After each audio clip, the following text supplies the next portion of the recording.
How you doing? Charlie Martini here, and just wanted to talk a little bit about the Fox News channel. A lot of people have an idea that whatever you say on the news is true, and that used to be the case back like in the 60s, for example. If a news channel ran a story that turned out to be false, or they talked about somebody that was wrong, they had to give that person equal time to air his own views on the subject. And that doesn't happen anymore. I just give one example that I know of. When Jim Garrison, who was the district attorney that prosecuted Clay Shaw for the murder of John F. Kennedy, NBC had a show called The White Papers, and I think the guy's name was Walter Sheridan, discredited Jim Garrison, and actually was caught trying to persuade witnesses to lie on TV. And Jim Garrison actually wired one of these witnesses, and when it was found out what Walter Sheridan did, NBC had to give Jim Garrison 30 minutes on the air to rebut what Walter Sheridan said. Now, Walter Sheridan had an hour show, so it was a little bit unfair, but at least they had to do that. And back then, yeah, I think it is true that what was said on the news was fairly true. And it's not that way today, and Fox News exploits that. Yes, other channels, you have MSNBC, CNN, they have their liberal view with Chris Matthews. He's such an idiot. But Fox News is relentless with their criticism of Democrats. Republicans can do no wrong. And it starts with Fox News right as you turn it on. Fox and Friends, or as we all call them, Fox and Fiends, they're supposedly soft news. But they start right off with the digs at Obama. Then supposedly Fox News is real news from 2 o'clock in the afternoon till 4. And I don't know what that means because I very seldom watch Fox News at that time. But supposedly, I guess it's, you know, the events that's happening today. Then you come up with Neil Cavuto, and he always has questions for his conservative guests. Is Obama's policies really gonna let the stock market tank? And of course the guest goes right into, oh yeah, here's what's gonna happen. Oh, Obama's policies are bad for the small businesses, the Obamacare. They're just relentless. And it keeps going on. And their slogan, fair and balanced, is the most bullshit. That they should not even be allowed on TV to say that, because you do have people that actually believe what the news tells you is true. And for Fox News to say they're fair and balanced, just look at the guests they have. 83% of their guests are conservatives. 17% are liberals, but when they put a liberal on, they show you a squirrely guy that really looks like he doesn't make much sense, and they usually put a liberal on to ridicule them. They would put somebody like me on, long hair, this guy don't know what he's talking about, and even though I do know what I'm talking about, they would cut you off. They would not let you talk. They'll let a conservative just spout his conservative bullshit all night long, but they won't let a liberal do that. Also, you have that show on at 5 o'clock called The Five. Now, here is where fair and balanced is at its worst. You have 4 very attractive women, or well, two to three attractive women and two to three attractive guys that only talk about the conservative point of view. Then they have the heavy-set Bob Beckel suspendered guy that gives you the liberal point of view. So right there, if you were fair and balanced, you would have a panel that is impartial. That would be fair and balanced. But the big problem you have with Fox News is their deception. When you look in the corner at the bottom left hand of the screen, it always says Fox News. Bill O'Reilly comes on and says, well, I'm an opinion guy, so I can say opinions, and people don't really have to take that as the real news. Yet, at the corner of Bill O'Reilly and Sean Hannity, they still have the Fox News emblem. So, there is a great video on YouTube called Outfoxed, and if you get a chance you should check it out because it really does show how Fox is. And the problem has escalated over the years. Back in the 60s you had a lot of regulations on the media.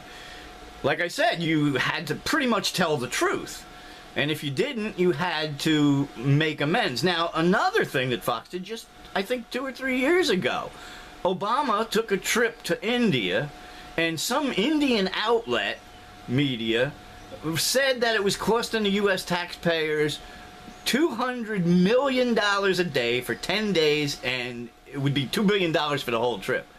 And to put that in perspective, $200 million a day was what we were spending on the war in Iraq. So Obama would have had to bring the whole war, the whole military with them to spend that much money. But Fox News was relentless. They started right with Fox and Friends telling, went right through the news cycle. Then, of course, you had the 5 o'clock, you had the Sean Hannitys, the 5, you had the Bill O'Reillys. They all said this. Well, it turned out that that was not true at all.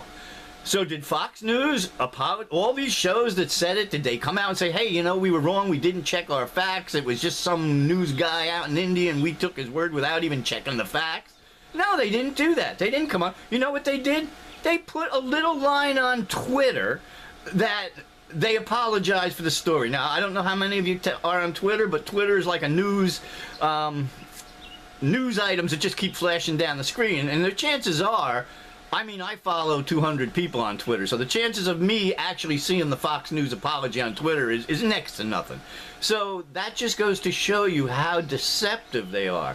And back in the 60s, we had several hundred media outlets. There was even laws that said if you owned a newspaper, you couldn't own a TV station, and you couldn't own a radio station. They really had good regulations. Well, those laws got eroded over the years, especially into the 70s. It was still okay, but by the time Ronald Reagan came in and he deregulated everything, we went from hundreds of media outlets that would give the people the truth down to 50, and that was 1983. That was just when Reagan started his deregulation.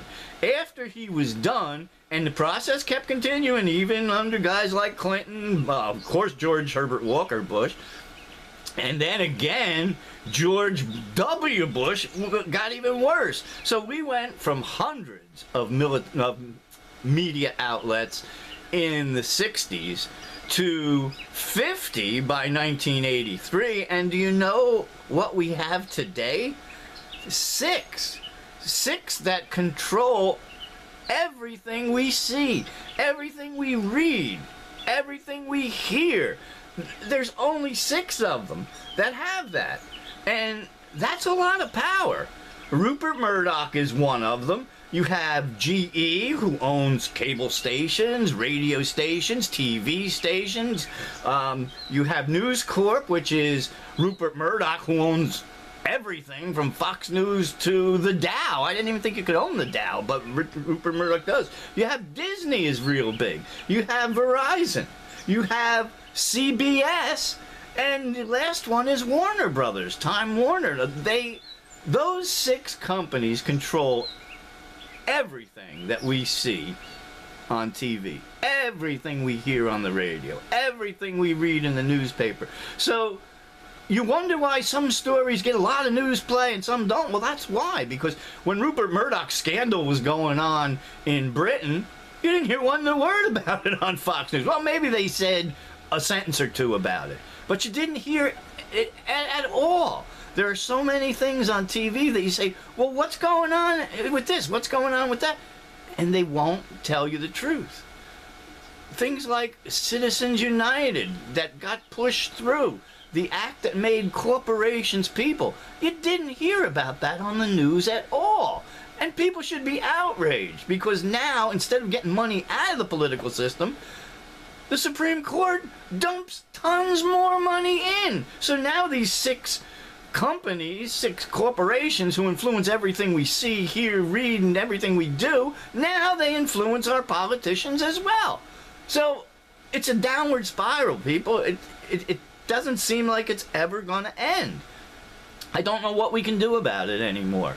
It's just gotten to that point. And when you have Fox News, who is just so relentless on one point of view, you have to realize that they're not telling you the truth. It's so funny. I saw a thing on the internet. Now, even the internet is all we have that really can give us the truth. But now the internet is starting to get controlled by Google, by Microsoft, by Yahoo. Look what they're doing over in China, how they're censoring the internet. They want to do that here, people. They want to do that. You know, the young people watching this really have to get up in arms. I'm old, I'm out of the way. You know, there's not too much more they can do for me except take away Social Security or whatever the fuck they want to take away next. But you have to get out there and start letting your voice be heard. You can't have these people doing this to you anymore. I don't know, like I said, I don't know what the solution is. I don't know if we can even stop it anymore. But you have to try to do something. You really have to start looking. When some news station says they're fair and balanced and all they have is one point of view, you know that they're lying to you. Now, again, with the internet, we do have a shot because the internet is still fairly free. But, like I said, you have Google, you have Microsoft, you have Yahoo. These, they want to start controlling the internet. They want to start licensing bloggers. Now, if that happens, that means if you want to write something, it has to get screened through, who knows, one of these 6 corporations that don't want the truth to get out. They don't want you to know this thing. So, they've got their sites on the internet. I mean, look what happened with Ron Paul. They called Ron Paul a joke. That they didn't cover him hardly at all on the news. I mean, if he was on Fox News, say, for example, they would have him on only to kind of put him down and make, well, you're for legalizing drugs. They don't want to hear about he wants to abolish the Federal Reserve. They don't want to hear about the monetary policy. No, they say, you want to legalize drugs. So now, all of a sudden, you're against Ron Paul. But they all did start taking notice when in one day, over the internet, Ron Paul supporters raised $4 million. Then all of a sudden the news is that they're up. Holy cow, look what Ron Paul did. And they're afraid of that. But look what happened at the Republican convention. They would not, Ron Paul had so many delegates that were going for him. They changed the rules. They didn't even let Ron Paul speak there. So this is how they control you. I remember when Ron Paul came in second in one of the caucuses, all the news outlets talked about Romney came in first, or Bachmann came in first, and number 2 was Romney, and Rick Perry, and Rick Santorum. They skipped over Ron Paul. Rick Santorum had like 2% of the vote, and Ron Paul had something like 40%.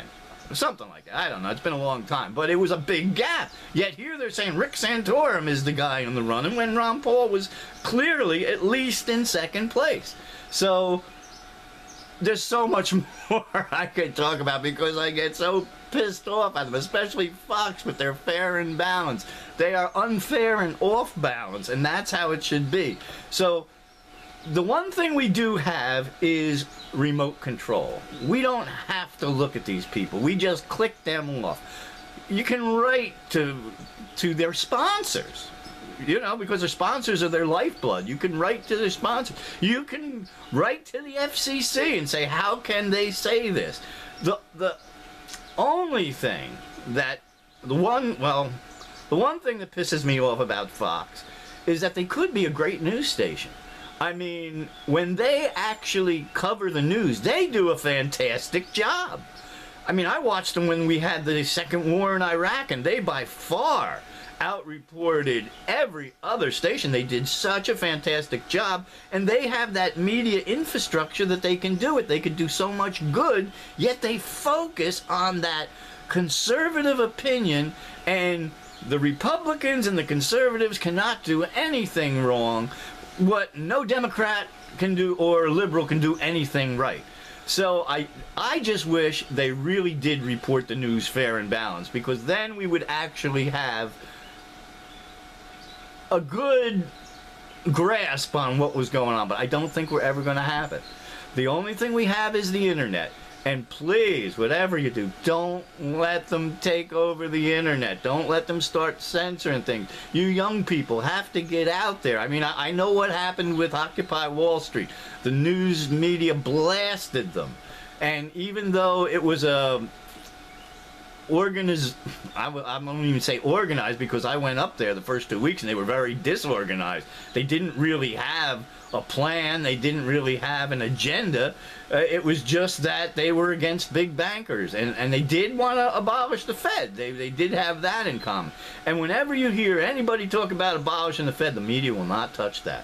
They won't touch it. Look what happened to Glenn Beck. He was so popular, and he did a show with G. Edward Griffith on the Fed. That's another good thing if you go on YouTube. Look up The Creature from Jekyll Island. Look about the Fed. A lot of the young people think the Federal Reserve is a federal entity. It's not.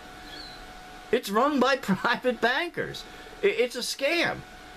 They are allowed to print money, lend it to the American government, and charge us interest. Just one last thing.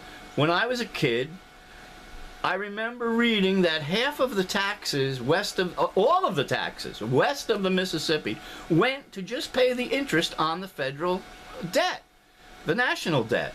And I remember being a kid and saying to myself, how can you have interest? I mean, if I'm the United States and I'm loaning myself money, I'm not going to charge myself interest, am I? So of course you find out that the Fed, under the Federal Reserve Act back in 1913, we never had a central bank before that. Well, we did, but not for many years.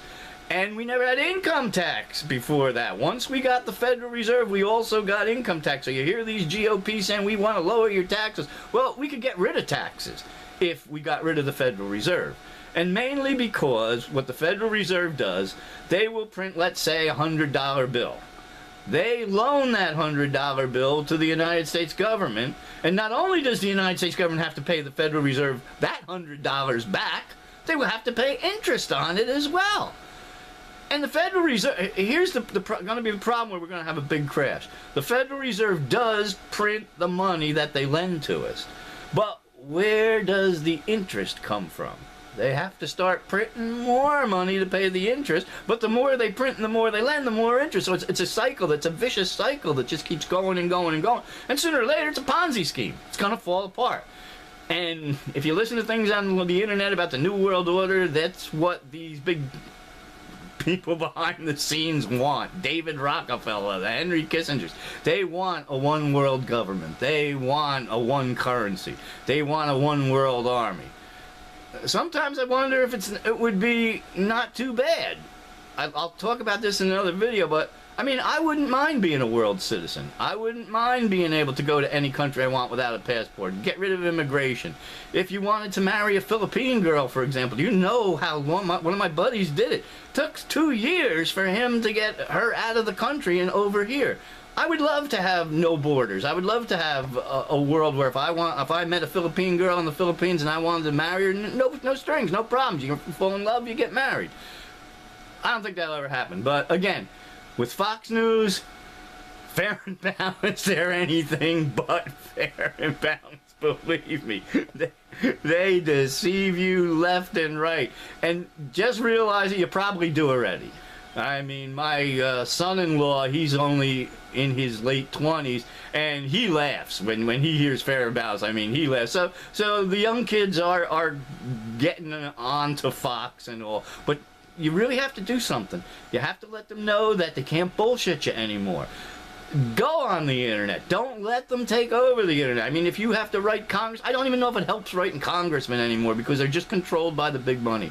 But I got off on a rant with Fox News, and every time anybody talks to me about Fox News, I get off on a rant. So sorry about that. But Charlie Martini is going to shut up now. Have a great day. Cheers.